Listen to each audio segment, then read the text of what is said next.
some XJWs, I put X in quotations for a reason, some XJWs can't stop judging people. Some XJWs are still caught in the cobwebs of their prior indoctrination. Some XJWs still act like they have the truth. Some XJWs are still so freaking judgmental and quick to condemn other people who don't agree with them. In my personal experience doing this, these people tend to fall into one of three categories. XJW activists who shit on other XJW activists. PIMO elders who flood my inbox with their mansplaining. I'm not talking about like the nice XJW guy who's just dropping in, passing through, saying hello, is respectful, not demanding of my time or attention. Just like a decent person just dropping in. I get those, and those dudes are totally cool. I'm not talking about them. I'm talking about repeat offenders. So yeah, I'll come back to that one. And 3, the rest are just people who still feel the need. They just have this like weird need to control others. Like to control people and how they're living their lives now. Like, why do you care? So 1, XJW activists who rag on or fight with other activists. Here's the thing, you totally have the right to your opinion. You're out, man. You have the right to your opinion. You have the right to say whatever you want to say. That's fine. It's fine. You can disagree with the other person or don't like them or whatever. But if like you're more concerned with one-upping the other guy and winning, you've lost the plot. I've also seen other XJW activists throughout the years sort of shit on other activists who are doing their thing for the way that they do their thing. Like some people do watchtower rebuttals. And some people are more humorous. Some people, still believe in Jesus, so they have a more Jesus-y channel or whatever, or they're strictly atheist. As long as people are being freed of Watchtower, all right, as long as people are leaving Watchtower, why do you care? Why do you care, XJW dude, how this XJW dude or XJW chick is doing it over here? Like, what does it take from you? I never understood that. I never understood the infighting. What does it take from you to let them do it their way? We all have different voices. That's the whole point and the beauty of it, I think. Stop shitting on the way people carry out their activism just because it's not your steez. All right, so circling back to this PIMO elder thing. This is a specific breed. Had PIMO elders reach out to me, a few that were actually really cool.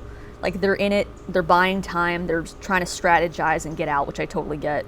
And that's fine, that's their life. I don't have to live with... it's not my life. It doesn't matter, But they were cool. Passing through, saying hi, totally cool. But these PIMO elders, and again, not all of them, but a few of them. I've come across a few of them. You got one ass cheek on this side of the fence, all right? And then the other cheek is emailing me at 1 a.m. while your PIMI wife is asleep. A 40-page email. Looks like in installments. Looks like they wrote Lord of the Rings. Okay, you open an email, it's just like this giant block of unedited text. It's like a mathematician working out a proof on a blackboard. It's a brief glance.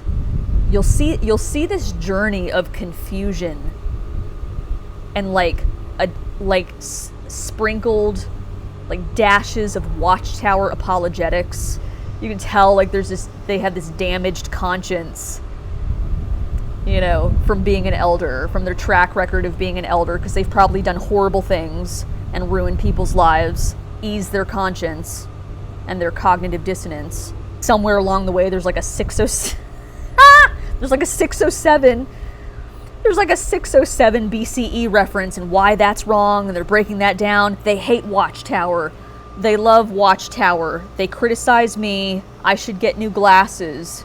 But then always at the end, because like again, you don't have to read this. You just like do a glance. You just see this whole crazy journey unfold. At the very bottom, without fail, at the end, there's always some demand that I respond to them because their time and effort is so precious. Instead of allocating that extra free time that you have, clearly, either for personal study or maybe, just maybe finally leaving, like the big bad rebel you are, emailing me in the dark of night, you use that time to flood my inbox with your passive-aggressive, misogynistic diatribes.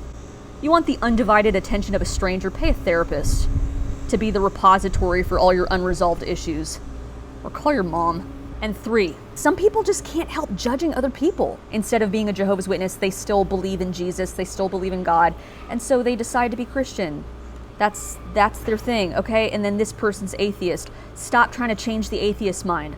We came from an environment where we were constantly controlled.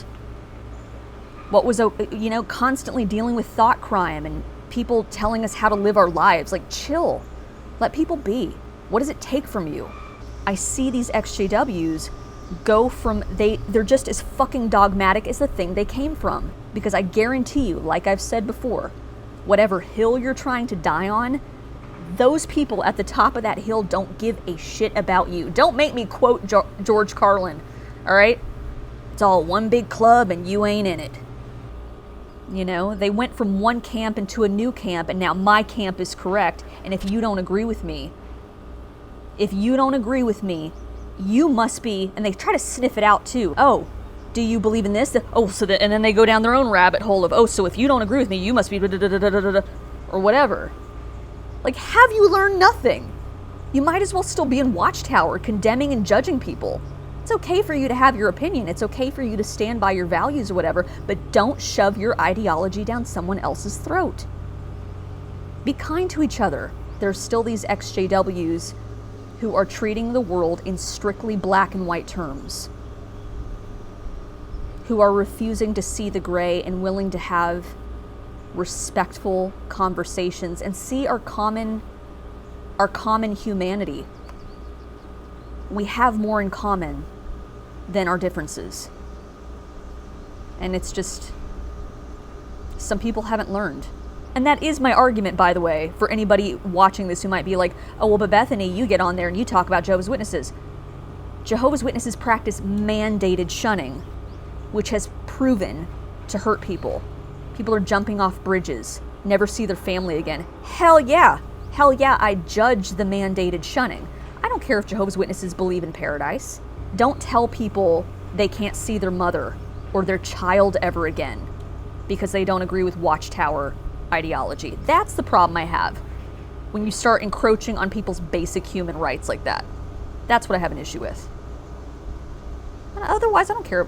Witnesses can believe whatever they want to believe. It's the issue of mandated shunning and the CSA cases, and I could go on and on, micromanaging people's medical choices and telling them, what kind of medicine they can take or can't take, or they can take blood fractions but not this or that or whatever. I don't care. I don't care that you're a Jehovah's Witness. Do your thing. Just don't shove your ideology down my throat. That's the difference. I don't care if you're atheist. I don't care if you're Christian. I don't care. It takes nothing from me. It's not my life. I don't understand why people haven't got the memo. They haven't got the memo about this. It's not your life. Leave people alone. Why are you judging people and condemning people? So. Anyways, it's a beautiful day. See you. Bye.